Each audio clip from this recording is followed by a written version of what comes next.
Let's go, baby! Dude, that intro thing is like the funniest thing ever. What's up, boys? God. Welcome. It's a YouTube video. I guess we're gonna use it. That's sick. Yeah. It's so much. Let's talk about this though. It's so much better than this. It's so much better than that. But yeah, Dude, that is like the funniest shit ever. If you guys miss it, if you're listening to the audio, we just had this YouTube video, dude. It looked like 2012 YouTube. Some fire intro. But what's up, everybody? Welcome to the first ever episode of Burns and Berman. Josh, how are we feeling today, brother? Oh, I'm so excited. This is a long time coming, hasn't it? Dude, we have been me and Josh, guys, we started talking probably, I'd say early 2021 is when we started talking, right? And ever since then, we used to go live with each other all the time on TikTok, and we always talked about doing a show together. One day. We always did, and it just never really panned out, and eventually now, also, I'm going to go live on TikTok right now showing the screen. But we always talked about doing like a show or a stream together. We used to go on the Next Network, your late night show, and me and you would fuck around on there. That was always super fun. Yeah, but now we're finally here and we have a show together, and I'm so excited for this. You got anything to add, Josh? This is going to be great. I'm excited. Viewers are here. We got 57 on Twitch. We have 37 on YouTube. Appreciate all you guys tuning in. Make sure you guys subscribe, drop a follow on Twitch, follow us all on all of our social medias personally. Yes, sir. It's going to be a ton of fun. We're going to get things started, though, Burns. You ready? Yes, sir. Let's go and talk about some football news. I'm actually really hyped for this. So we have I'm going to call him a top 10 player in the NFL, or a borderline top 10 player in the NFL, who is holding out and doesn't look like he's going to play this Thursday. It doesn't look like he's going to play for a long time. I'm talking about Chris Jones here, who openly is saying that he's not going to play until week 8. He's already tallied over $2 million in fines that he's missed over practice, over everything, over the offseason. He will lose over $1 million in game checks per week that he misses. And it sounds like he is totally fine with it. This is at the bottom here for those that are watching. This is just something from Mike Florio talking about just the negotiations and how it's going. The Chiefs' offer right now is apparently right around $25 million over the next 3 years. Aaron Donald is getting about 31 per year. So it doesn't sound like the Chiefs need to exceed that number, but maybe get a little bit closer is what it sounds like Chris Jones is asking for. Earlier in the offseason, people were saying that he was asking to surpass Aaron Donald. It doesn't sound like that's the case right now. Andy Reid saying he doesn't know what his agenda is. He doesn't really know what's going on. But this is a superstar in this league. I don't care that he's a defensive lineman. This is a difference maker. This is a guy that the Chiefs defensively need. And he might be out for until week 8 that he's saying. What do you think about all this? One of the biggest things that I've seen is 3 teams have already reached out to the Kansas City Chiefs about Chris Jones's availability. Right. Now, I want you to take a guess at who those 3 teams are. First of all, where did you see that? It was NFL Rumors on Twitter. Oh, God. I have them blocked. Oh, yeah, but no. Guess the 3 teams. Guess the 3 teams who it is. And one of them is actually confirmed. I'm going to assume the Bears is one of them, considering your... The Chicago Bears is the only confirmed team that Ryan Poles has contacted the Kansas City Chiefs regarding a Chris Jones trade. Look at the answer is they always love the trade of the Dolphins, but they got Christian Wilkins and his own contract situation, so it's not going to be them. It's not going to be. We just got a massive jump in viewers. What happened? Yeah, no, we just got rated. We just got rated by Book It with Trent. 218 viewers. Trent, we love you, brother. Trent's got to hop on here in one of these episodes soon. Absolutely love the guy, man. But yeah, I'm about to say it's not going to be the Dolphins because Christian Wilkins is in a situation in his own right defensively. It could be Dallas. Dallas is the other one. Now there's one more. AFC or NFC? AFC. Come on, Josh. Cleveland loves their trades.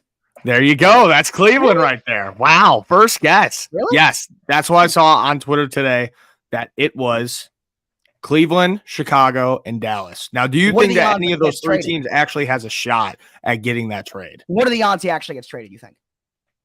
the odds he actually gets traded, no shot. They're going to figure it out, dude. First off, I don't even get this whole controversy. I feel like, personally, $24 million is a shitload of money. And I don't see a reason to be complaining about that. Chris Jones played some great football, don't get me wrong, but $24 million a year? Well, no, not a year. Over the next 3 years. Let me look here at – no, it's per year. It's per year, $24 million a year. Let me look here at the market value, though, for the interior D lineman right now in terms of average per year. That would put him at number 2, really ahead of Quinnen Williams and still well behind Aaron Donald, which is where I think he ranks. I mean, I think he's clearly – I know he had a better year than Aaron Donald last year, but Aaron Donald, I just out of respect, and still he had a good year last year. I'm still going to just for now rank him over Chris Jones, but he's second. Quinnen Williams right behind him, a great young player, so I'm fine with that. Then you got Jeffrey Simmons, Deron Payne. Because the defensive lineman market, though, was reset a lot this year because you had guys like Quinnen Williams get paid, Dexter Lawrence got paid, Christian Wilkins is waiting on getting paid, which is why Chris Jones' current contract, where he's currently sitting as the 9th highest paid, coming into the offseason, he was like 6 or 7. But now, because of all these new guys getting paid, the market's been reset. For sure. So it's interesting. It is interesting. It's weird. But the biggest thing is there's always a controversy every single NFL offseason with some player out there saying, I'm not getting paid enough money. I'm going to hold out. It's always figured out in the first couple weeks of the season. It always is. Yeah, but and eventually, usually you don't have a guy openly saying, yeah, I'm going to sit out until week 8. Yeah, no, usually this doesn't happen. And the reason, though, why he is saying week 8 is because this is his final season under his contract. If he sits out longer than week 8, then his contract will carry over to next year. Because it's more than half his held out. If he comes in week 8, his contract will end after this season. Hey, do you see that Trent just sent 10 subs? No, I did not, but I appreciate that. Shout out to Trent, man. I absolutely love the guy. Shout out Trent. That's awesome. But when you look at Chris Jones, as good as he is 29, so you're going to sign him that extension for what, 4 years, 3-4 years, 34-ish years old. Around that time, but at the end of the day, you're the Kansas City Chiefs. You're trying to win the Super Bowl every single year.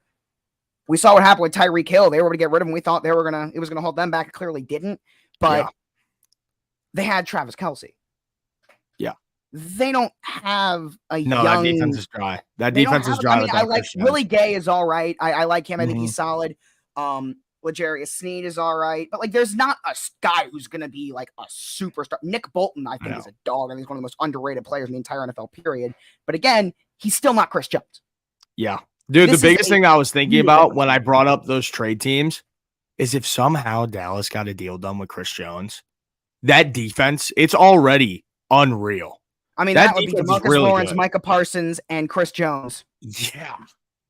That would be with insane. Trayvon Diggs and Stephon Gilmore in the secondary. That is just that would be ridiculous. The Dallas defense would actually jump to a different level. With Dan Quinn, by the way, is the DC, who's one of the best DCs in the league. Yes, it would blow my mind to see Chris Jones on that defense. Now, will it happen? No. I give it till yesterday. I have them going to the NFC title game already. Dallas, that would elevate them. I think to a Super Bowl level. Yeah, I mean, the thing is, I don't really see a trade happening at all, and I think that this is just all talk, and it will be figured out by probably week 4 or 5 at the latest. But I don't know about you, but I think it's pretty certain that at the very least, he isn't playing right away, and that is significant for the Chiefs. Yes, it is very significant, and because this is a team that's been Patrick Mahomes has yet to play a road playoff game. Yeah. He has never played. The only time he has ever played a playoff game that was not at Arrowhead Stadium was a Super Bowl. That's it. Which is nuts, dude. That is so nuts. When you look at a team like that, that's consistently the number 1 seed. You don't have Chris Jones. Yeah, let's say 4 games, and they go 2-2, or even, 1-3. I'm not even predicting, but let's say that happens, and they get the 2 seed, 3 seed even. They're playing on the road for the first time ever. That's not me discrediting the Chiefs, but that is saying that makes it a lot tougher. A lot tougher. For sure. I 100% agree. And the other thing that I think would be really cool is if Ryan Poles actually did hop on the phone with the And you know what, for the Bears, it actually would make a lot of sense. It would. It would be the same exact level as the Khalil Mack trade in 2018. Same exact level. And it would make sense. It would. Our defensive line is a really interesting team, too, that we're going to be talking about, obviously, a lot. Because I think with Chicago, I gave them 6 wins in my record predictions. I don't think they're going to fuck be you. that good Fuck this year. you. I don't think they're going to be that good this year. But as you know, and I think a lot of people watching this know, I am and always have been a massive Justin Fields fan. Good. If Justin Fields takes the leap that I'm expecting him to take, and he has the ability to take this year, which is into the upper level of quarterbacks that are borderline like MVP caliber play, if he does that, then the Bears can win that division. Dude, him and DJ Moore are going to be unreal. And a Chris Jones trade, I mean, that right there, not to mention they also have an easy schedule. Yeah. No, the one thing that I absolutely love, and what I hate too, is talking about the Bears a little bit, is I really like the Carolina Panthers. They're one of my favorite teams in the league, always have been. I love them. I love those Carolina blue jerseys, dude. Those are so sexy. I have them winning the NFC South this year, too. I think they're. And I hate that I have to root against them this year. Yeah. I hate it. I have to, because we have their first round pick. And I'm hoping that Carolina just sucks balls this year. Now, I love Bryce Young, too. And I think that Bryce Young, he is a part of the future of this league 100%. And I loved him at Bama. He was a dog at Bama. Yeah. But now it's like, I'm praying that he kind of sucks. And now we're going to get into the biggest underdog teams. Yeah. Which I'm guessing the Carolina Panthers. I'm guessing that the Carolina Panthers are one of yours. I do. I think we don't have this as a topic, but I think it goes hand in hand in terms of an overrated team. And the New Orleans Saints are a team that I just don't understand the hype for them. I don't think that's where I disagree with you a lot. I disagree. It's easily the worst division in football. I think everyone can agree there. I disagree with you a lot on that. I think that New Orleans is going to be good. It's not going to take New Orleans is going to be real good this year. What are you talking about? Really? Why? Yes. What they are, dude. That? Because look, Derek Carr has one bad season in Vegas. I agree. He did not look good last year, but you put him in a new environment with an offense that can absolutely fire. Can it? I love Chris Olave. It can. It does every year. Chris Olave. Michael Thomas is coming back, but are we talking about an offense that can be good, or are we talking about an offense that can be elite? I don't think it can be elite. I think it's going to be right on the border, but I think it will be enough to win games. And a lot of people don't give the Saints defense as much credit as they deserve. I agree with that. And you have a guy like Cameron Jordan and Demario Davis have made a career out of being crazy underrated players. I mean, Cameron Jordan is a guy that if you look at his purely Cameron Jordan's numbers, you're talking about a guy that has a legitimate argument to be a Hall of Famer. Just looking at He's great. Numbers. He is one of the all-time. I think he's top 50 all-time in sacks. Yeah. I have it somewhere, but I'm pretty sure Von Miller is don't quote me on this. I'm pretty sure Von Miller and maybe Chandler Jones are the only active players in the league with more career sacks than Cameron Jordan. He's made a career out of being crazy underrated. Demario Davis, ever since being a bust with the Jets, came into the Saints and has been great. Marshawn Lattimore. I hate Marshawn Lattimore so much. He talks so much. He talks so much shit. I absolutely hate the guy. This is my biggest problem with them. Dennis Allen. I don't think he's good. He was a horrible head coach for the Raiders and then went to New Orleans. I just feel like they're stuck. They were at the mid to late 2010s, really the late 2010s. They had a legitimate Super Bowl window and it's closed. Instead of rebuilding and trying to start again, they feel like they can still, and with their division being what it is and their schedule isn't great, I don't think they're a bad team either. Like they can easily win 9 games and win that division, but I don't think it would be an impressive 9 wins. I don't think it would be like, I don't get it. And I like Carolina. And I think the best roster in that division is Atlanta. Well, but he's also boss. You go and look over at the Saints schedule, right? That is the one thing. It's very easy. Their schedule is very easy. These are all the games that I could see them winning. I think they could beat Tennessee. They could beat Carolina. They could beat Green Bay. They could beat the Bucs. Patriots, they could probably beat the Patriots. I'm not saying that they're going to win these games, but I'm saying they're winnable. They could beat the Texans. I think the Jaguars are going to smoke them. They could beat the Colts. They could beat the Bears. Yeah. They could beat the Colts. They could beat the Bears. They could beat the Falcons again. They're going to get smoked by the Lions. They could beat the Panthers. They're going to get smoked by the Giants. They could beat the Rams. They could beat the Bucs. They could beat the Falcons. Yeah. Looking at it realistically, I have them at probably, I think they win the division with like 9 wins, maybe 10. And I have them at 7 wins. Like, I don't think they're going to be bad, but I don't. I think they're the clear consensus pick. I don't agree with that. I don't. I got you. I see where you're coming from. Some years, a lot of years, there is when you talk about an overrated team coming into the season. I usually have a team or two that I can look at and say most people think this team's gonna be really good, and I don't. I don't have that team this year, so that's kind of the closest team for me where I can look at and say I just think they're. Because I don't even think they're bad, but in terms of the hype, I just don't. Yeah, like people like this, I think this is crazy. Yeah, no, 12-5 is not happening. They will not go 12-5. But you know what team probably will go 12-5, and I've completely bought into their hype? No. The Jacksonville Jaguars. Have you seen my predictions? No. They are my number 1 seed in the AFC. They are going to the Super Bowl, and Trevor Lawrence is my MVP pick. Wow. Yes. Wow, you're like really. I am all in on this team, and I was saving them for when we talk about Super Bowl sleepers because literally I have them going to the Super Bowl. I have them losing to Philly. I don't have them going to the Super Bowl. I do not have them going to the Super Bowl. I can see them. Go ahead. I can see them having a great regular season. I agree with you that they will have a great regular season. But the most I see them doing is if they make like a miraculous playoff run to the AFC Championship. That's why I think that Trevor Lawrence, yes, that's a great pick for MVP. Yeah. And a lot of people are all over Trevor Lawrence as well. I think he is he's just, we saw him at the second half of last year. It was unbelievable. Yeah. I think he's going to continue that, and he's going to be so good. This whole team is great. And then they have a guy coming in with Calvin Ridley coming in, he is your favorite receiver's favorite receiver, it seems like. Every receiver in the NFL loves him. Talks about how good he is. Dude, you should be like banned from talking about Calvin Ridley. Do you guys remember back in the day when Josh got absolutely just shit on? I stand by that he should have been suspended for the full season, but I went way too far. Yeah, no, dude, Josh.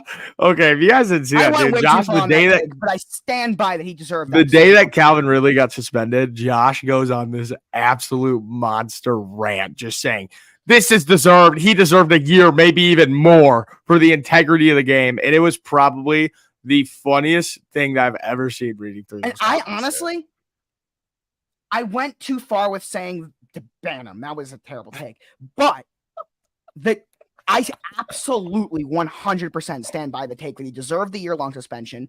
You can make an argument he deserved more. When you talk about the integrity of the game, that's something you really cannot ever. You see, but you don't understand the grind. You don't sports bet. You're not a professional athlete. Yeah, no, but you don't understand the grind. Sports betting is more of a grind than being a professional athlete. Of course it is. But not more being an NFL player. Dude, that's a clip right there. Josh agrees. Being a sports bettor is more of a grind than being a professional athlete. Because look, these guys, they got to go out there and play football. It is. We got to sit here and think about who's going to win, who's going to cover the spread. It's a grind. It's a grind. By the way, tonight, Clemson, Duke. Boys, we're riding Clemson minus 13.5, I believe it is. Yeah, that's because Duke sucks and they're a basketball school and they're going to get blown out on a Monday night. Right, Josh? Yeah, I can agree with that. Okay, good. We're adding a sports betting segment too, like probably Wednesday and Friday, because I got to get my picks on here. We got to get Josh on the wagon, guys. I'm not against it. Yeah, it's just I haven't done it, but I'm not against it. We got to get him on the wagon. That I'm very strongly, and I don't think it's a bold take to say against any athletes doing it.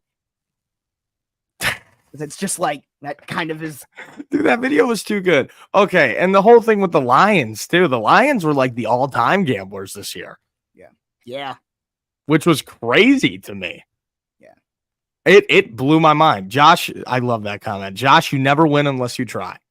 Oh, wrong one. You always got to keep it in mind, dude. You never know if you can win. You never know. You could walk into that app one day and it could be the luckiest day of your life. It could be the luckiest day of your life. But what's it called? Another underdog team that I really wanted to talk about this year is the Arizona Cardinals. Underdogs to do win 5 games? No, I just wanted to see your reaction to that.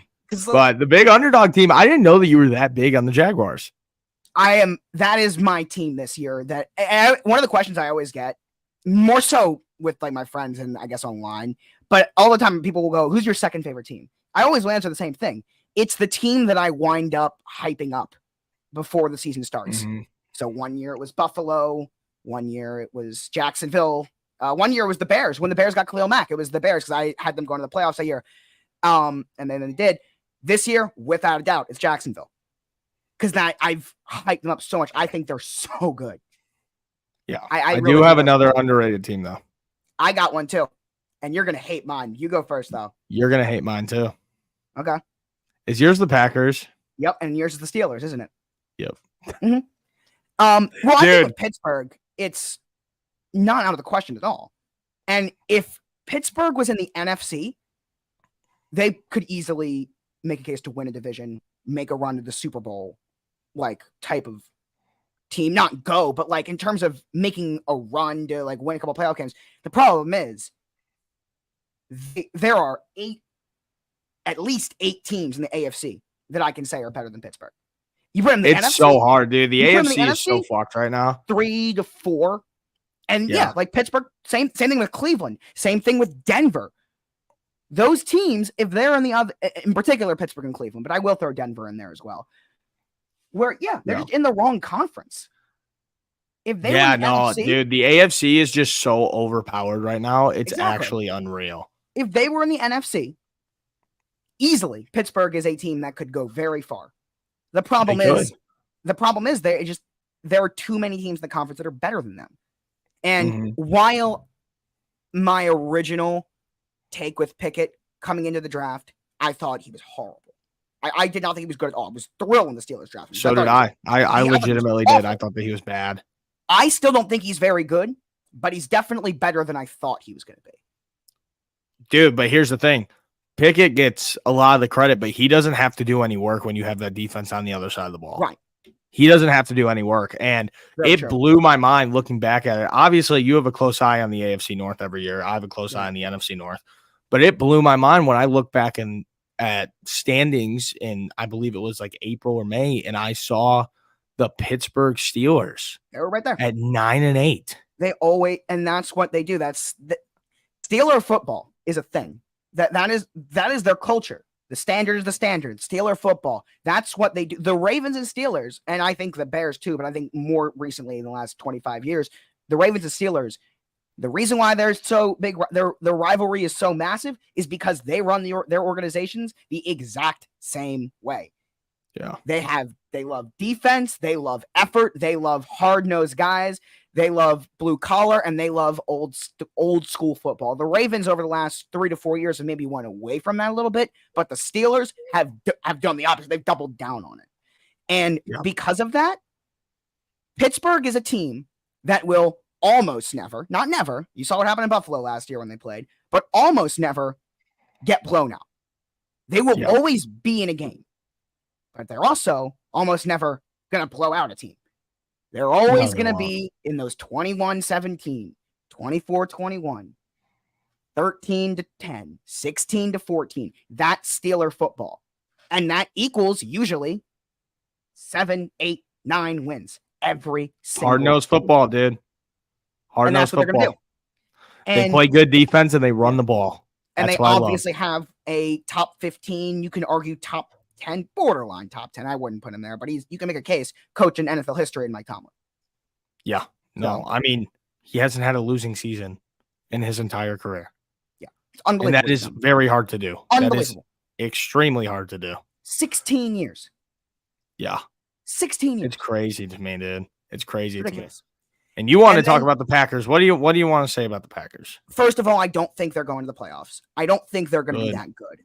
Good. But I have seen people predict the Packers to win like 3 games, 4 games. Yeah, no, they're not going to. I think that is ridiculous.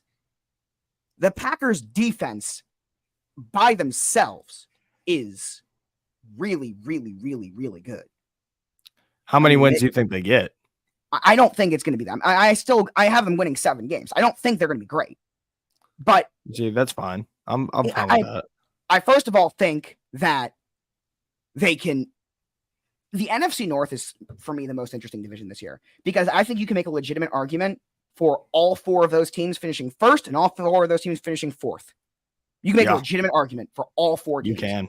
And you know what else I saw online, which I really agreed with, was besides the Vikings, because they're kind of set where they are. You know, they lost a lot of players, but then they also got some more depth. They got a lot of young guys on that team now. And they brought in Brian Flores there defensively as well. If the Lions, Packers, or Bears, if any of those teams wins the division, which I believe it will be Detroit, that coach is winning head coach of the year. If one of those teams wins, Dan Campbell is my coach of the year. Because there's a story behind each of those teams right now. Absolutely. With the Packers, if you have Jordan Love and he goes out there and goes crazy and then they win. Matt LaFleur has to prove himself. It's unbelievable to say that about a coach that has won so much in his time, but it's true. Matt LaFleur needs to prove himself that he can do it without Aaron Rodgers. Again, despite being 47-19, I'm looking at it right now in his career. Yeah, he had Mr. Discount double check the whole time. He's made it to the NFC Championship game twice, but as you just said, had Aaron Rodgers. The only other coach that I really think for head coach of the year is going back to the Jaguars is Doug Peterson. Yeah, Doug Peterson, yeah. That's the only other coach I think, but all those teams, like if the Bears win the division, you got Justin Fields going out there slinging the rock and just having an incredible year, and this team goes from worst to first. Like that's instant. Instant Eberflus will get coach of the year. And then with the Lions, I mean, the Lions are just him. The media wants Dan Campbell to win coach of the year. Oh, they love him. They love him so much. And who votes on the awards? The media. So it is. Which Dan I agree with them. I love the guy too. It's Dan Campbell's award to lose, dude. Because he is of just who's voting on it. He is literally just. If you put him in the 80s as a coach, he'd fit perfectly. He'd fit perfectly into the mix. Like he's an old school football coach in modern day football. I know you never have been, Michael. Michael's never been a Dan Campbell guy. And how can you not love him? Jacksonville winning 14 games. So 14 and 3, number 1 seed. That's kind of crazy. That is kind of crazy. But I don't know. I just really think that what's it called? I think that all of those coaches, if they can turn it around, then they 100% deserve it. 100%. Yeah. And also what I want to talk about is MVPs, because a lot of these teams that we're talking about right now, they have potential MVP picks on there. Yeah. You're talking about Trevor Lawrence. One team that we haven't really talked about that much today, Philly, which is my MVP pick, Mr. Jalen Hurts. I mean, they're my Super Bowl pick, Philly. It's unbelievable that I don't know if a team in the NFL lost more starters than the Eagles, and yet they got better. They did get better. They did get better. You lose TJ Edwards, you got Nakobe Dean coming in. You lose Isaac Ciamolo, Cam Jurgens is coming in. It's because of the way they draft. It's incredible. It's so good. It's unbelievable. It's so good. I remember a couple years ago when everybody was shitting on Philly so hard too, and then but not only Philly, Howie Roseman, who has proven to be the best GM in the NFL. Yeah. So it blows my mind, dude. Yeah. Everybody was shitting on Philly so hard. And it's crazy. Something that I found interesting, by the way, about Philly, just something I want to throw out there. It's not even really worth talking about, but I want to mention it. And it's in one of these like things. We have a million like NFL headlines. One of them is that James Bradbury was playing a little bit of nickel in practice as just a potential, if they need it, option. Because remember, they lost CJ Gardner-Johnson to Detroit. Yeah. So. Also, I just got a crazy notification. Safety, still. I just got a crazy notification on my phone that DJ Reed said the Jets defense in 2023 can be as good as the 1985 Bears. Okay. What the hell? Preseason headline. Dude, that's literally just you ran out of things to talk about. He's excited about his team. I get that, but you ran out of things to talk about. That said, the Jets defense is going to be a lot better than a lot of people think. No, they will. They will be good. I agree with that, but not that fucking good. Yeah. No defense will be that good almost ever. 2000 Ravens and 85 Bears are the two best defenses of all time, and there's a significant gap after that. There is. There's a huge gap, dude. Yeah. Like, it was so crazy to me that growing up, obviously I watched, what's it called? I watched you guys absolutely ball out, win yourself a Super Bowl. Joe Flacco, that guy. Yeah, I didn't watch it. Oh, I mean, I saw the game, but I didn't. I remember watching it a little bit. What year was that again? That was 2012. And I got into the year I got into football really was 2014, which was 2 years later, which was the year where Edelman threw that touchdown pass to eliminate us. after we blew dude. 2 14-point Yeah, I leads. remember watching that game. That was crazy. That was crazy, my dude. first year really getting into it. That's just so wild how far away, how long ago that was now. 9 years ago. 9 years ago. That's so crazy. I was 11 years old. That blows my mind. You're a youngin' though. How much younger are you than me? Well, 2 I'm years? a freshman in college and you're a junior, so 2 years. Wow. That sounded a little bit snarky with that response there, Josh. Wow.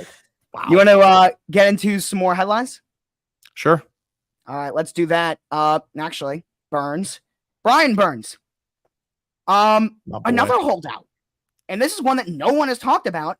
And then all of a sudden, we get the news that he hasn't practiced this week and he might not be playing until he gets paid. He's in a contract year. He's been a Pro Bowler the last 2 years.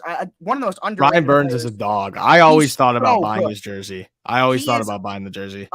Since entering the league in 2019, he's 11th in sacks. He's only missed 2 games. Over the last 2 years, I forgot to put on him. I think he's 9th over the last 2 years. He is a great, just complete player. And for a Carolina team that is trying to win the NFC South, as I talked about, I predicted them to do it, and I think everyone knows they're trying to do it. This is a huge, huge, huge piece that they would be missing out on defensively. It is. This would hurt Carolina so bad. Much. This team would be screwed without Brian Burns back there. Yeah. Like, that's bad. That's really bad on their defense. Very, very, very significant development in Carolina. I will say one thing just about football in general, where, I mean, everybody says one player doesn't change your team, right? Right. But on defense, if one of your linebackers is not out there, is not playing, that's a huge difference. They did bring in Justin Houston. Yeah. Who obviously from Baltimore last year, despite being a million years old, is still very productive. I mean, he had a stretch in the middle of the year last year where he was unbelievably good. Yeah. But he's not Brian Burns. Yeah, he's not. But my point, he can still be productive, and he was going to start alongside Brian Burns. But then guys like I've said, I'm looking at their roster right now, and Torgos Matos, who is a former second-round pick, has not done anything. In fact, the only thing I've really seen him do in the NFL is whenever I look at PFF and I look towards the lowest graded edge rushers, he is right there, and he's going to have to step up. That's not good. Yeah. The only other edges on the roster, DJ Johnson, who was a third-rounder this year from Oregon, and Amari Barno, I have never heard That's of. one of the college teams that I just grew up hating. Who? I hate Oregon. You know why? So obviously every kid who was in like middle school, they loved Oregon because, oh my gosh, they're cool uniforms and their cool jerseys and everything. So everybody was just absolutely meat riding them. And I was a Michigan State guy. And of course this happened right in the middle was when they had a year-to-year series. So they played 1 year at Michigan State, 1 year at Oregon. And I think that Michigan State won both years. And dude, I don't know why. I don't remember exactly how it happened, but I just grew up a major Michigan State guy. Yeah. I still love them to this day. You go to Towson now. I've always been a Maryland fan. Okay, good. I like Maryland. I actually saw them play last year. Yeah. And I saw them against U of I. They played Towson in football the other day. They won 38-6, which is actually better than I thought it would be. Considering that Towson is an FCS school. So mostly because I saw a comment on here also, people saying to talk about some college ball on here. And I'm trying to get back into college ball a lot more this year. And one of the biggest problems I have with it is just you never see a game that ends 72-8 in NFL football. No. And that is I think that's what they're trying with this whole conference realignment, and it's all a bunch of bullshit right now, and it sucks. The Pac-12 literally died in 1 year. But I think that that's what they're trying to fix too, is make it so that you don't have a cupcake schedule every year. Like, dude, I looked at Georgia's schedule. You shouldn't be allowed to do. Oklahoma should not be allowed to play Arkansas State. No, they shouldn't. Did you see that their coach was? Do you see that Arkansas State's coach was crying on the sidelines? Oregon should not be allowed to play Portland State, right? That's what Portland State. I mean, but dude, should not be allowed. I looked at Georgia's schedule. The only hard game that they have is Tennessee, which that will be a great game. They're playing in Rocky Top in Tennessee. That would be a great game. They play in the SEC. How's that possible? That's it. Ready? Listen to this. Hold on. Let me pull it up real quick. How is that possible? Play in the SEC. Georgia schedule. So they played Ball State. And obviously, no. They played Tennessee Martin. They played Tennessee Martin. They play Ball State next week. Go to the SEC opponents, though. SEC, they play South Carolina. Okay. Then Auburn, Kentucky. Auburn, not bad. No, not this year. Not this year. They're not good. Oh. Auburn, Kentucky. Then they play Vanderbilt. They're going to beat them. Kentucky is good. I know that. Kentucky, they were decent last year. B is 11. Yeah, Kentucky's not bad.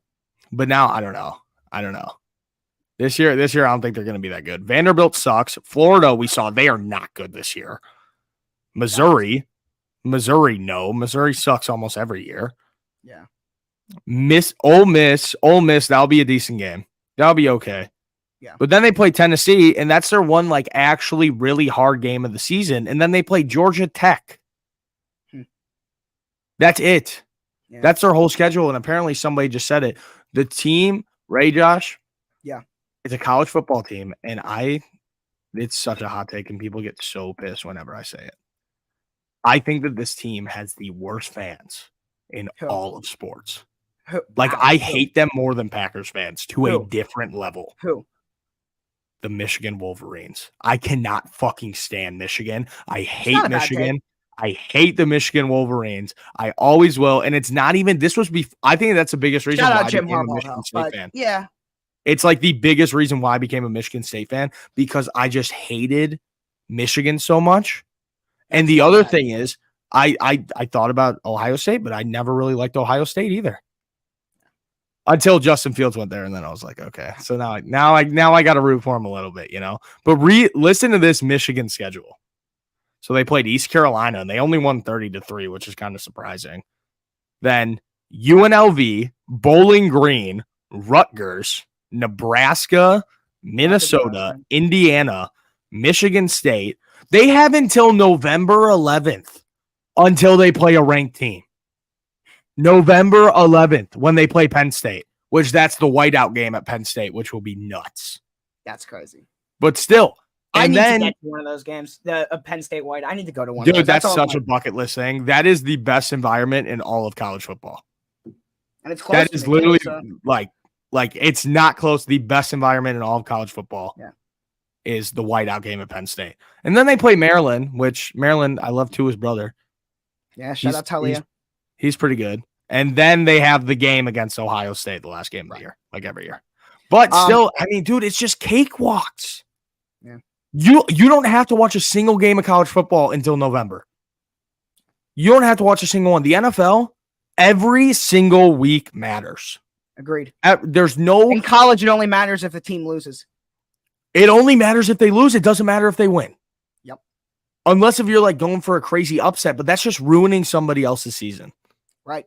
And again, that's all it is. You're not doing anything for yourself. Lost. Yeah.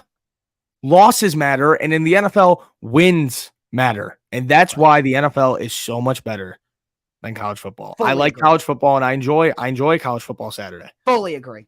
I do, but you don't have to watch a single game of college football. I am with you on that 100%. Yeah. And that's why it's also just so hard to get into. Like the NFL, you have the same players on the same teams every year. Except for some trades in the offseason, you know? And then the transfer portal, too. The transfer portal completely messes it up. But then you have to deal with knowing so many more teams, knowing what the hell is their situation, what's going on with them. It's crazy. Yeah. It's craziness, and I like the craziness, but at the same time, I don't know. Once they bring the 12-team playoff, that's going to be fun. Dude, that's going to be the best part about it. Home college football playoff games, it's going to be insane. Yeah. Like, I would do anything just to go to one home college football playoff game. It doesn't matter what school it is, because that place will be a madhouse. Mm-hmm. Especially if it's like, imagine Penn State at home. Yeah. And they do a whiteout game in the playoffs. That would be. That one video on TikTok is so good, how they play Mo Bamba, and then the place is just rocking. I remember watching that game live. All right. let's move on here. We got one more in terms of very notable player. Doesn't look like he's going to go week 1. That is Cooper Kupp. In the beginning of August, he had suffered a hamstring injury. The Rams called it day-to-day, no problem. Then at the end of the month, it was this past Saturday, he had some kind of setback with his hamstring injury, and now he is currently in Minnesota visiting a specialist, and it doesn't seem like he's going to play this week. So, fantasy people, go sit Cooper Kupp. Fantasy he people, missed the last dude. 8 games last year with a high ankle injury. Yeah. But with a Rams team that I got a lot of hate for saying that very, very easily could be the worst team in the NFL outside of the Cardinals. Very easily. I just feel bad. I don't really feel bad for Rams fans in general, because Rams fans, you don't have, they don't exist, and you don't have that much to look forward to this season, sadly. The city of Detroit was more excited than the city of LA when the Rams won the Super Bowl. Yeah, I agree. It's just all the celebrities won the Super Bowl when the Rams did. All it is just a bunch of random celebrities who showed up to the game. Mm-hmm. That's literally all it was. But the people who I feel bad for, it will be like that for the next 5 to 10 years. And same thing with the Chargers. And then when the kids that grew up with the team in LA, that's when their fan base. When they moved the Chargers? Well, I'm saying in the next 5 to 10 years, you're going to see the Rams and the Chargers fan bases will take a significant leap because those. Oh, I thought you were saying that the Chargers were leaving. No. I think that I don't know why they didn't stay they should have built a new stadium in San Diego. Because LA.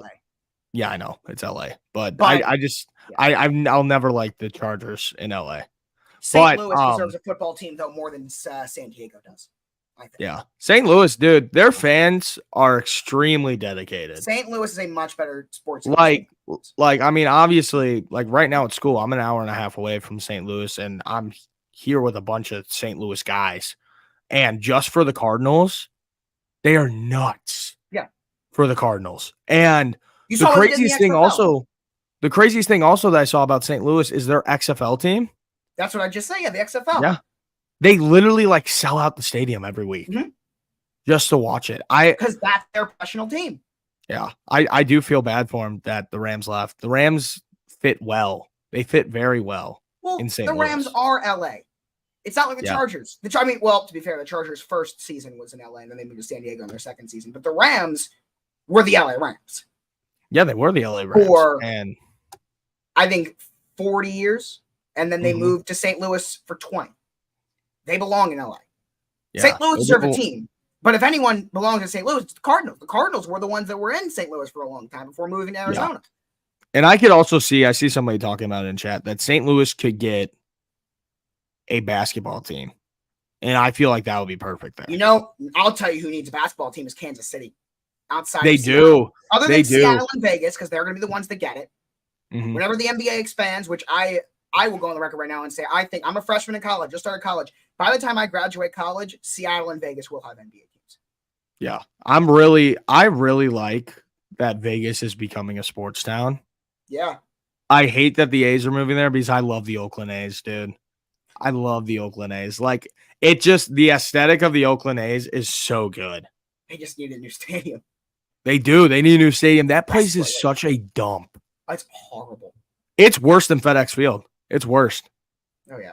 It's close. It's kind of close because FedEx Field is also a complete dump, too. That video last year of the fans falling, trying to get like an autograph from Jalen Hurts is one of the, it's bad, but it's like one of the funniest videos ever. And listen, there is such an energy boost in the DMV area for the Commanders now. People forget in the 90s, in the 80s, it was the Cowboys, the Packers, the Steelers, the Redskins. Those were like the most known teams. Yep. The Commanders. What are the odds? What are the odds you think that they go back to the Redskins? 0. And I'll tell you why. And I'll tell you why they changed it to begin with. The reason why they changed the name is not because it was offensive. The reason why they changed the name is because the sponsors finally decided it was offensive. FedEx and Amazon and Nike, they all said, unless if you change the name, we're not selling your stuff anymore. And because of that, that's why they sold the team. So unless the world runs on money, Joshua. The world runs on money. They hear from those companies that we will sell your shit again if you go back to that name, then yeah. But that's Yeah. not going to happen. They're never. Well, gonna they change did it. say they want to do a complete rebrand. I will also go on the record and say that I don't think the Commanders are a bad name at all. The Cleveland Guardians is terrible. The Commanders is not a bad name. I really do not think so. I fucked with the Washington football team a lot. Yeah, I that fucked was with the fun. Washington football That team. was fun. You know what was an underrated? Speaking of like that year, I think that might have been like that COVID year might have been my favorite year of football ever. Because 2019 was no, I love that year because you couldn't do anything else. All I did during COVID was I didn't really quarantine because I worked at a grocery store, so I was working every day still. That was such a wild time. It was a wild time, but once football came around, like over the summer, the only thing that was really open was golf. You could go golfing, and I went golfing a lot over the summer. But then once it got colder out, the only thing that we would do, me and the boys, we were in Zoom classes Monday through Friday. Mm-hmm. And then Sunday would be our day. We'd all go over to like my one buddy's house and you'd be on the couch all day just watching football because that was the only thing that there really was to do. You know, and it just felt so different because now that we're back to, let's say, regular life, right?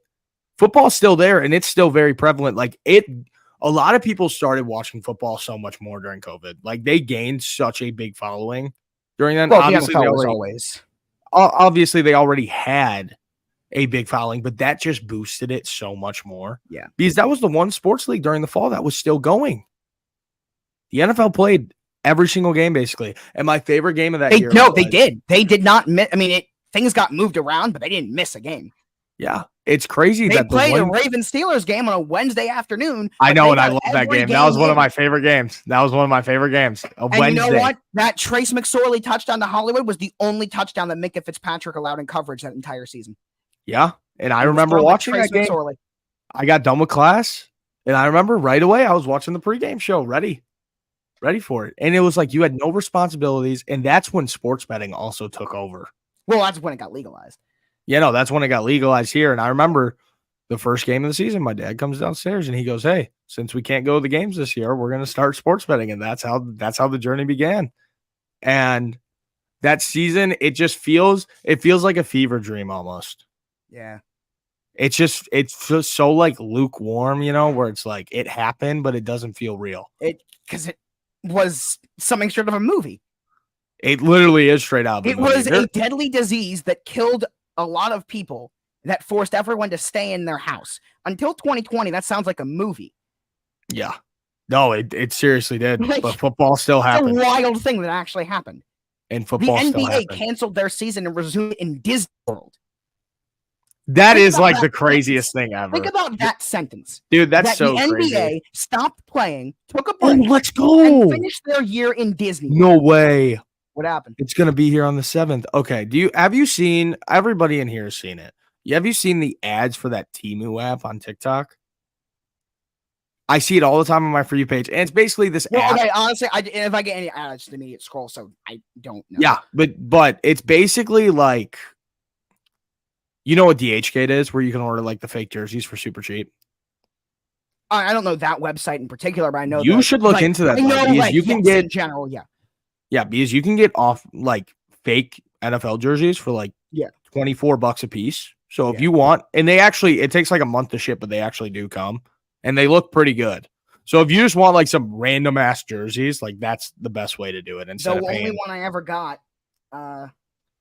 is the only like fake jersey stitched one I ever got was Alex Collins.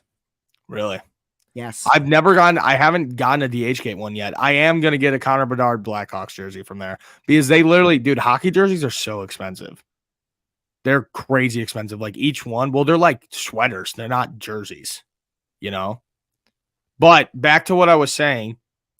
So I was looking on this app, just looking at the deals, and it's crazy. It's all free shipping, first off. And you can buy just random shit on there for maybe a 10th of the price. Wow. So the one thing that I looked up is Lego sets. Right? I love Legos. As a kid, dude, I built Legos all the time. Michael, oh my God, dude. What the hell? That's so out of pocket. That's insane. That's a crazy comment right there. That's a crazy comment right there. But whoa. But I go on there and I find a 3,600 piece Lego I'm sorry. set. That's so crazy, dude. Do you remember when we were on stream that one time and then we did The Bachelor with Michael? Dude, I have so many clips from that one TikTok stream. My freshman year of high school, it was me, you, who else was on there? Me, you, Michael, and Elite Takes. And we were just fucking around on there. Yes. But, and the Cubs just won too. Let's fucking go, boys. That was a big win today. Orioles to the World Series, by the way. Cubs to the World Series, actually. But maybe we could play each other. We could play each other. That'd be really cool. And then you could you could fly to Chicago and we could just stand outside Wrigley Field. I am not going to claim to be one of the long-suffering Orioles fans. I'm not, because I'm not a major baseball fan. I would sing Go Cubs Go right now, but it will get copyrighted. And Steelhead 12 strikeouts. I've only been an Orioles fan, but I don't watch baseball. I watched a good amount of games this year, obviously. But I will say, this city, more so than football, is a baseball city. The problem is the Orioles sucked for so long where it didn't matter. But the buzz that the Orioles have created in Baltimore is something that the Ravens have to go to the Super Bowl to replicate. Or do what they did in 2019 and replicate. Everybody in this city is talking about Adley Rutschman, Gunnar Henderson, and the Baltimore Orioles. It has been so cool to see. It's gotten now not just the Orioles winning, but the pitch clock has made it so I actually can enjoy watching baseball. But the Orioles, I need to get to an Orioles playoff game. I absolutely need to. But the one thing, let me finish the story about that app real quick before I forget, because people are asking. So the app name is Temu, Temu. But you go on there and they have a bunch of cheap shit. So I find a 3,600 piece Lego set. It's about the size of this right here, which don't ask why I have it. I have an Among Us piggy bank on my desk. It's a little bit bigger than this. How much do you think it was? 3,600 pieces. $100. $24. Wow. So I got that. And it's I think that my boy Max from the streams is in there, so fuck off. Don't say anything. But I got the Disney Castle. Someone did ask about that. It was either the Titanic or the Disney Castle. Oh, yeah, guys. The Legos are smaller than regular Legos, but they look like Legos. Yeah, that's Max. Yep, that's Max. And I know I saw it because the new one that they made is like $400. It's $400. So, guys, it said that it will be here September 7th. So we will see how it goes. We'll see what happens. Also, speaking of Disney, I'll make the announcement now.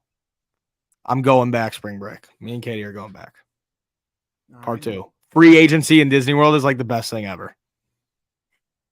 Free agency there. Dude, I was literally just going. I was waiting in line for rides, just refreshing Twitter every 2 seconds. It was great. But what else do you want to talk about, Joshua? Well, we have right here, we have just kind of anything that was like not worth a long segment, but is noteworthy news. I just have it here in one long ticker here at the bottom of the screen. Do a speed run. Kyle Rudolph announcing his retirement yesterday. Yep. You want to talk about that? Anything, Kyle Rudolph? Before we talk about anything, I'm going to challenge you right now. Say everything in under 30 seconds. All of the news that you have. Well, in order to do that, I have to take this off because I have to be able to see it all. Okay, ready? 3. It's not as many as you think, but okay. Right when it hits 59 minutes. So 3, 2, 1, go. All right, Kyle Rudolph announcing his retirement yesterday. Denzel Ward didn't practice, still in the concussion protocol. Titus Howard returning to practice after a hand injury. Teron Armstead doesn't practice with a leg injury. N'Keal Harry gets signed to the Vikings practice squad. Mike Vrabel doesn't name a backup quarterback between Levis and Malik Willis. Lions OC Ben Johnson said the team will use Jahmyr Gibbs in ways that people don't quite think we might use, and then James Bradbury being a nickel. That's all we have. Oh, it wasn't that much. I thought I told you it's not that many. No, I thought there was a lot more than that, but still, that took you a while, dude. That was like 25 seconds. You definitely could have said it in like 15. Yeah, I could have, but I wanted to actually like say it. Okay. The one thing that I wanted to talk about was out of all that is N'Keal Harry. Okay. Dude, N'Keal Harry. I liked him. He's a weird guy. I like him too. No, I'm saying coming out of the draft, like I liked him. I thought he was going to be. Oh good. yeah. I mean, dude, he's something, man. N'Keal Harry. He's an NFL caliber player. He is an NFL caliber player, and that's about it. That's crazy that he's on the practice squad. Yeah, he was on the Bears last year. He had a How do you crazy catch versus the Packers. He had a crazy catch. Oh, If I you look up remember that. Justin Fields highlights, it's one of I the ones that remember comes that. up. I know what Yeah, you're that talking deep about. ball to him where dude, he completely just mossed Jair Alexander. Like, that's so crazy. Like, dude, I was looking back at Bears highlights and all the deep balls besides when they went to Darnell Mooney. Like, it He was had either 7 for 116 the touchdown last year. yeah, it was either N'Keal Harry, Dante Pettis, Oh my or god. Equanimous St. Brown. Which Equanimous St. Brown, Well, I'll give him credit. Clearly, N'Keal Harry, in terms of being a deep threat, the dude averaged 13 yards a target. Yeah. Also, I'm ending the stream on my TikTok because I want to, upload a video right now. But the one thing, guys, that I'm going to do for the Burns and Berman TikTok account, I was going to say this at the beginning, is me and Josh after this. Yep, Josh, you're hearing this now. We're going to set up TikTok Studio on one of our computers, and then you could stream. We could stream this straight to TikTok too. Yeah, I think it's going to have to be yours because I tried to do that the other day with just our shit, and it said like I have to have like a Windows. Do you have a Windows computer? No. I don't know I don't think it's going to work unless if I looked at it wrong. I don't think it's going to work. I think you might have looked at it wrong. I don't know. What I looked at was correct. The only way you can use it is Microsoft Windows. And I'm seeing that. How can you make something for only Microsoft Windows? That's what I said, and that is insane. That's so, like, how do you not have Mac, dude? I think that Windows is definitely still the majority of computers, but still, it's like that's horrible. Nuts. Because you have a Mac too, yeah? Yeah. Dude, Macs are the best thing for college ever. They're so easy. They are literally so easy for use. And also, Michael's right. Made for gaming. Yeah. Yeah, that is true. No, I do game on Mac. Guess what I did? In class on Thursday, which don't do this in class, I download Minecraft on my computer and I started a new world. So far, I have a little shack. That's it. But on tomorrow, all day in class, I will build the world and I'll have an update. The only video games I played were Madden and 2K. So I never You never played Minecraft? Nope, not like Minecraft. You never played Fortnite? I'm not like more than like once or twice. You never played Call of Duty? No, I've never played Call of Duty. GTA? No, because I don't have any interest in it. Like, it doesn't. What the hell? Yeah, it's not something that Madden and 2K are the only like video games I ever like played. Dude, you're what? Yeah. You're an odd kid. Like, how did you not? Like, dude, my routine all the time when I was a kid. I don't play video games anymore. I don't play video games. I don't really either because Madden became unplayable. I only play Madden is playable. It's not great, but it's playable. Madden, I do play it sometimes because last year the Bears gave all season ticket holders Madden for free. So if they do that again this year, I'm sure that Ravens, I'm sure that you got an email somewhere that you got Madden 23 for free. I think it was all season ticket holders. Huh. Because they couldn't sell copies last year, so they gave it away for free. So I'm hoping that they do it again this year, and then I'll play Madden. Yeah. Because, dude, franchise mode on Madden is actually pretty fun. All right. Before we wrap up, this is what I want to do. All right. Yeah. Something that Michael and I have access to is NFL communications, NFL media stuff, any kind of memo that gets sent out, any kind of information piece. If you see like a screenshot that's tweeted by Ian Rappaport that looks like it's an official NFL thing, we get copies of all of it. So one of the things that they published was this NFL kickoff guide. And there are some really interesting things in here. It is 198 pages. In no way are we ever going to go through all of that. But there are like some interesting things in here that we can run through. One of the NFL's favorite things to bring up is that last year was the closest season ever. It was in terms of like the average final score was less than 10 points, is the lowest ever. All the worst to first shit. These are all these like milestones, which I can find in a second. Here we go. The Chiefs have won their last 8 week 1 games in a row and can become the 6th team ever to open their season, to have 9 straight week 1 wins. The Cowboys won 17 week 1 games in a row from 1965 to 1981. Wow. That is wild. Wow, that's almost as much as you guys. Week 1 games in a row. Your preseason streak now gone. Yeah. Saints and Seahawks have won their last 4. That's the next longest. And the Chargers as well. Read the bottom thing. What does it say? The most week 1 wins, unsurprisingly, because they're the 2 of the oldest teams. The Packers have the most with 58, and the Bears are the second most with 56. That makes so much sense. The Bears are always good week 1. And it's also just because you guys are old. No, we are old as hell, dude. Yeah. We're the founding franchise, coaches. Man. Yeah. Cardinals. What do you think about that whole dispute between us and Green Bay for the founding franchise? It's technically the Cardinals. Technically, the Cardinals were the first football team, but I think that the Bears are the founding franchise. They're the oldest team, continuous team. But they're the oldest continuous team, which surprises me so much. In the NFL. It always does. In the NFL. The Packers, if I'm correct, the Packers played a couple years before joining the NFL. Yeah, they played like a year or 2, I think. And then they try and take credit for like the oldest. But I think the Bears joined the NFL earlier. The Bears started the NFL. They were part of it. Yeah. No. We were George Halas is the founder of the NFL. He's one. Yeah, he's one of. There's not one singular founder. There's a group of them. Well, yeah, but he's like yes, founder. He was in that group. Yes, in the what car was it? The God, I know this. The Hupmobile. The meeting they had in the 1920s. Yeah. The Decatur Staleys. I'm right next to Decatur. You know what sucks? Is when I first came down to school, because I'm only like 30 minutes away from Decatur. It's literally this small town in the middle of Illinois. And that's where the Bears first played. They were the Staleys. So I called my dad. And I'm like, hey. I love this. Is there any, you would think there would be like something cool there, where they played. He said, all it is a fucking sign. When you drive in, it says home of the Chicago Bears. That's hilarious. That's it. This is the NFL shit's just saying, hey, we're better than everyone else. NFL teams go from worst to first, 28. This is like in the last 20 years. Wow. Saying we have the most parity. Wow. Yeah, dude. This is pretty cool, though. Yeah, this is the last 20 years. These are division titles. Shout out the Lions and Browns, the only teams with 0 division titles in the last 20 years. That's crazy.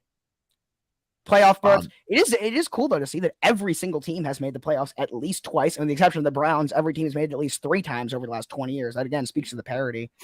Yeah, the NFL it does, dude. Dude, the NFL is so different every year. This is week 1 records historically. Apparently the Denver Broncos are the highest winning percentage in week 1 all time. And then the Chiefs have won 8 in a row. They're sort of by conference, but still the Broncos are the best. And then the worst are the Saints, despite winning their last 4 at 21-35, and the Panthers as well. The Panthers and Saints are the worst week. This is such a random stat. It is. To have. This feels like some fantasy football AZ stats. These are opening game records. Dude, what do you think about? Hold on, Josh. What do you think about fantasy football AZ? I don't know how often I agree with him, but I think he makes good content and he knows what he's talking about, even if I don't agree with him. He loves to make people mad. He does. And he's really good at his job. He's really good at doing it. And I will give him credit about that. But he's not a hot take artist that only makes takes for the sake of making takes. He is able to back them up and he knows what he's talking about. But he hates Michael. Why does he hate Michael? I don't know, but he hates Michael. No. But me and him, like, I've DM'd back and forth with him. I've gone live with him a couple times. Most rushing yards in week 1 ever. Criminal mastermind O.J. Simpson, 250. Wow. By the way, I've gotten hate for saying this in the past. If we're talking about strictly on the field, O.J. Simpson is a top 5 running back of all time. I really believe that. That's nuts. Norm Van Brocklin, the single game passing yards record was set in week 1. Do you think that O.J. Simpson did it? Of course he did. You really think that he killed his wife? Absolutely. Really? I watched that documentary 100%. He probably did. I feel like he's going to be like on his deathbed. I feel like he's going to be like on his deathbed and he'll admit it. He absolutely did it. He will. He wrote a book called If I Did It, talking about exactly how it would have happened. That's so crazy. These are the last 10 years, best week 1 performances. I don't keep up with any of that like crime week drama. Week 1, or Sammy Watkins. Last 10 years, Sammy Watkins, week 1 of 2019, the second most receiving yards in week 1. Anyone.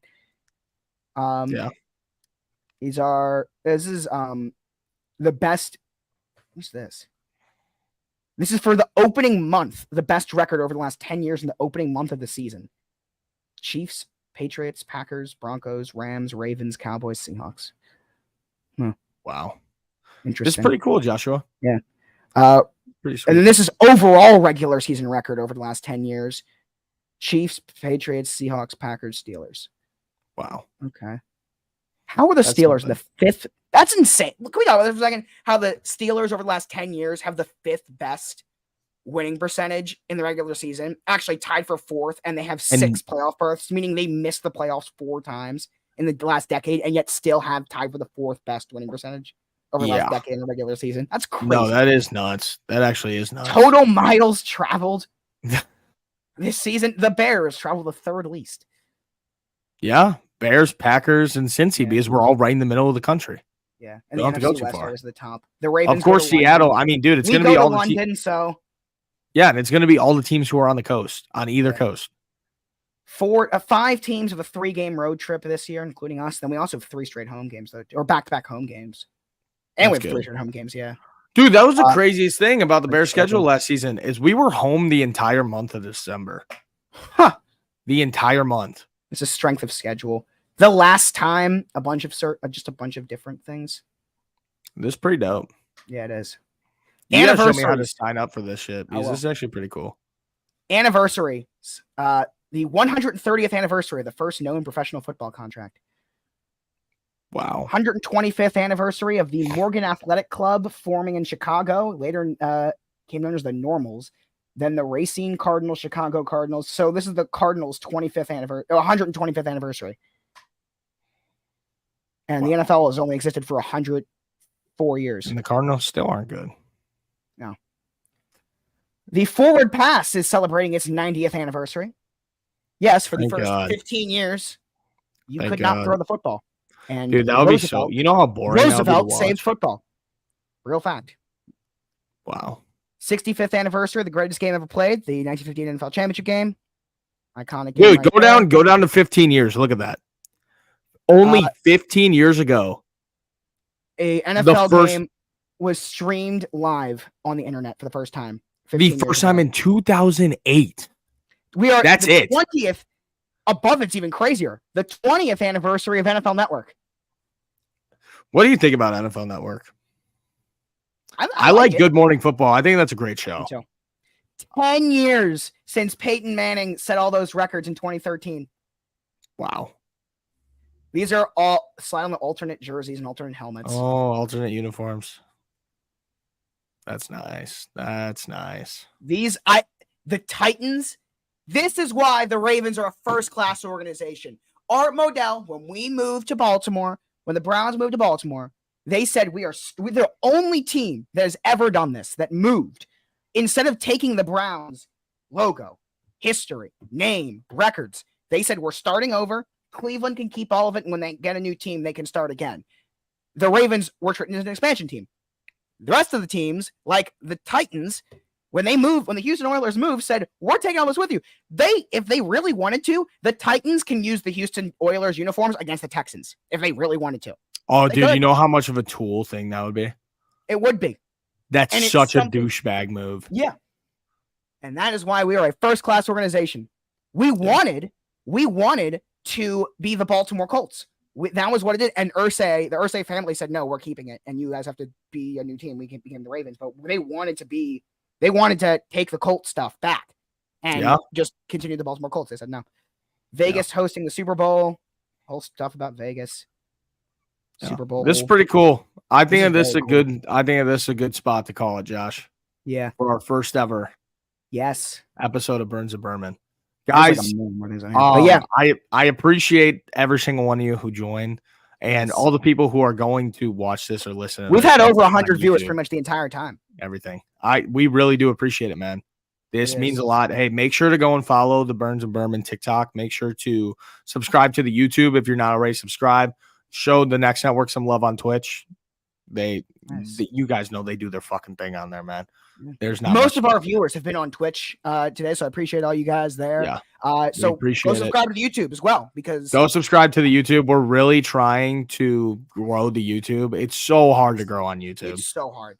It's so hard. So we're trying our best. I'm gonna upload for clips too. We'll upload some YouTube shorts on there just to try and get some more productivity. But it's just so hard on there. But thank you all so much for all the support. Literally, even before we did our first episode, it's been crazy. Over I really didn't expect this much. Followers on TikTok.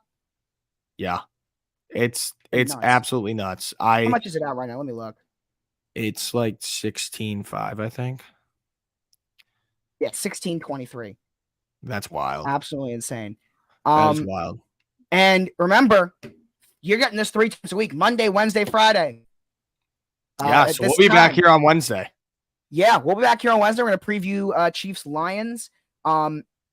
Fridays, I will not. Showtime. Might need to move Fridays is fun time, guys. That's when we get to talk about the NFL weekend and the college football weekend as well. Friday, I might, at least this week, might want to move the Friday time.